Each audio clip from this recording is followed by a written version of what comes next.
everybody, welcome to our Facebook Live today. Today I'm joined by Marna Brickman, who's a licensed clinical social worker, and Audrey Reichart, who is the owner here at Dogwood Acres Pet Retreat. So today we're talking about loss with our pets and grief, and when we are grieving the loss of a pet. So I'm going to start with Marna. If you can share a little bit, what's the grief process like when someone loses a pet? Well, painful, because the relationship with our pets is so important. They play such a big role in our life. We do so much with them. When we finally lose them, it's very, very painful.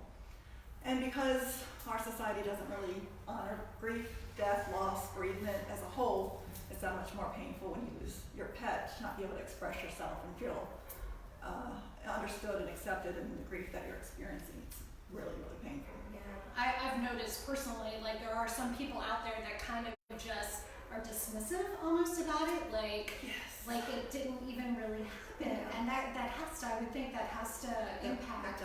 It makes the grief that much harder if you feel dismissed by the feelings that you're having. And a lot of people don't have the relationship with pets that pet owners do, so they don't understand how impactful it is when you lose them. They don't understand the relationship you've had, and people can be uncomfortable in the grief, don't know what to say, so they say the wrong things. That does add to the grief. It makes it more harmful and hurtful. Yeah. So you talked about one of the challenges just being non-pet owners having sort of not the same reaction or response. Are there other specific challenges like that you would say are noticeable when we're grieving the loss of a pet? Well, I think the relationship is so intimate and so personal. There's no other relationship you have like the one you have with your pet. You're caring for them, you're grooming them, you're sometimes giving them medicine, taking them to the vet, with them all the time. You are responsible for them. So when those roles that you have are gone, it leaves a big hole. You're lost. You're not only missing your furry companion, but you're missing the things you used to do that would fill up your day, the routines that you had. The other big challenge that people don't like to talk about, which is really painful, is the guilt that pet owners feel.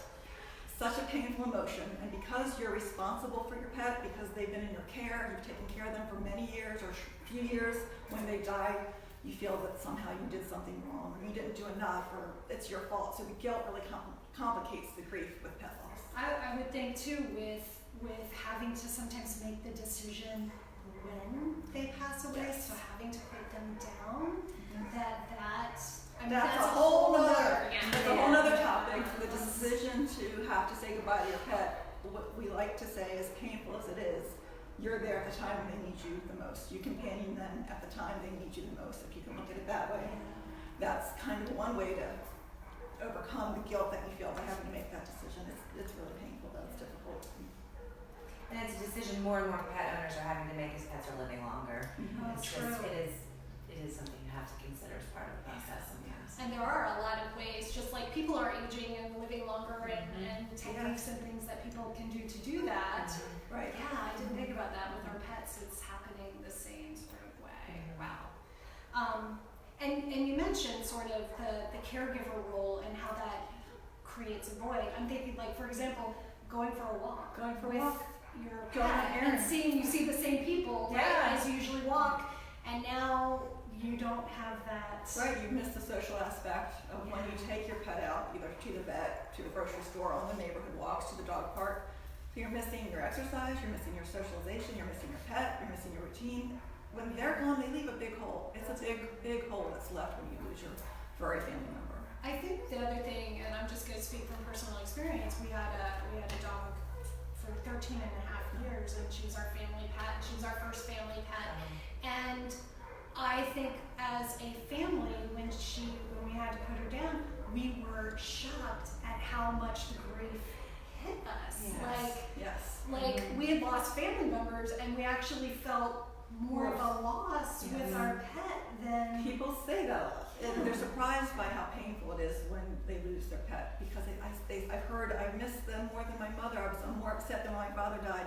It's because they're with you all the time. They're in your home. They're in your bed. You're taking care of them. You're their care provider. Your mom and dad the loss isn't any less profound, but you're not with them all the time. Of course you miss your loved ones that you've lost, but you've been with your pet 24/7 for years and years and years, responsible for their care, intimately taking care of them, wiping their butt, wiping their eyes, cleaning them up, taking them to the vet, whatever the needs are, you've provided for them. So when they're gone, that intimate relationship that you have, it just feels, it's a huge void. It's Right. huge. And people dismiss it, which is sad, which is why we do what we do to talk about it.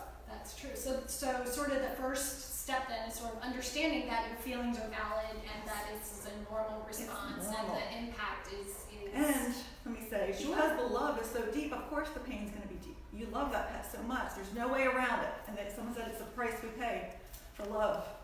love something It's so so much. sad. It's so true. And we do that willingly, knowing that we will Yes. probably outlive our Right. pet. And Yes. we do it because the joy is worth it. Yeah. So what about some strategies that can maybe help us not get over, but maybe move through and sort of help? Help with grief. Well, grief, as we know, painful. There's no timeline. It's not go through this phase, and you're done. I think the important thing is to normalize it. What you're feeling is normal. It's a huge loss. The pain is, again, your price for love. Sometimes people feel crazy, lack of concentration, can't focus. So I think all those things, if you realize, oh yeah, I'm grieving, I'm a little out of sorts, sometimes sleep is disrupted, sometimes appetite changes, all those things are normal. And if you can find people that you trust, that support your feelings, to talk about it. Some people aren't as supportive, so try to find the ones that are. There's books to be read, there's online websites, there's pet loss workshops.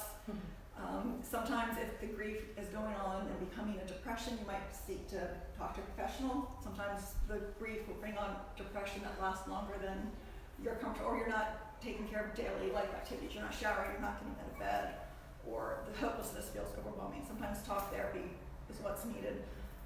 Sometimes there's also ways to memorialize your pet, where you might want to do things in their honor, maybe get a necklace with some hair or paw print, or make a memorial photos, or get a mug with a picture, things to keep the love alive, because the love doesn't die, they may be gone. So if you have linking objects, Right, like keep tangible things, and keep talking. Keep I feel like the spirit's there. If you keep them alive, if the love's still there.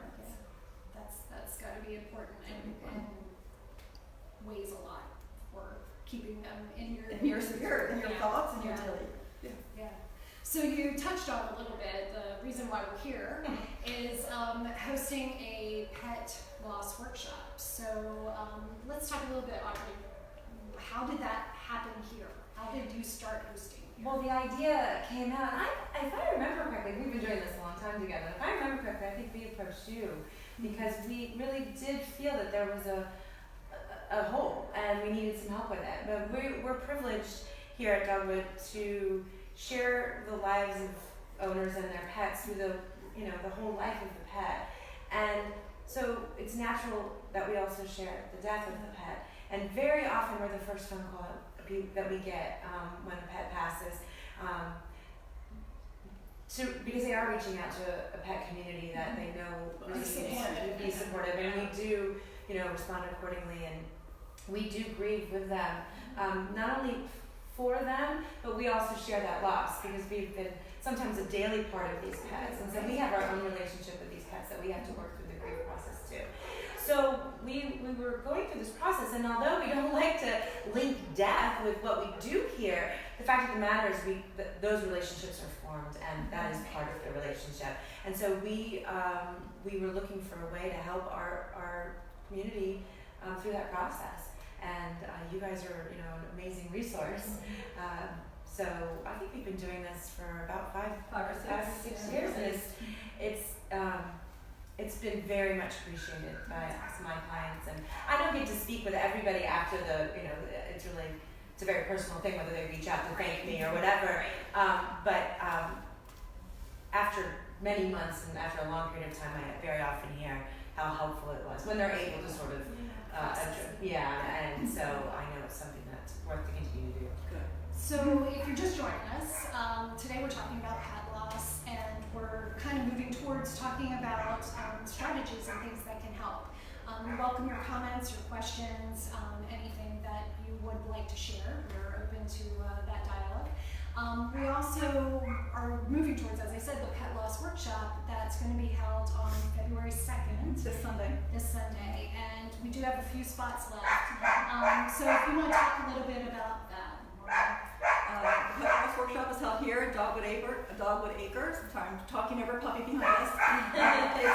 informal setting where we go over some ways to normalize what you may be feeling, some coping strategies. We do a remembrance activity to your pet, and it's a place where you can come and share with other people who understand the pain that you're going through. There's always Kleenex boxes on the table. It's free, sponsored by Hospice of the Chesapeake in relationship with Dogwood Acres. And like Pammy said, we do have a few spots open if you're interested in coming. I'd love to see you. I'll be facilitating. And it's really a safe space. And I think people always feel better when they leave when they came in. So just like any of our events or workshops, you can find it on our Facebook page and also on our website. And we'll make sure we put a note in the comments to make sure folks know how to sign up for it. So thank you both again for hosting. Just a quick reminder that workshop for the pet loss is February 2nd from 1 to 3 at Dogwood Acres. Again, if you can't make that one and you're interested, check our website, check our Facebook page. We have other events that we'll have throughout the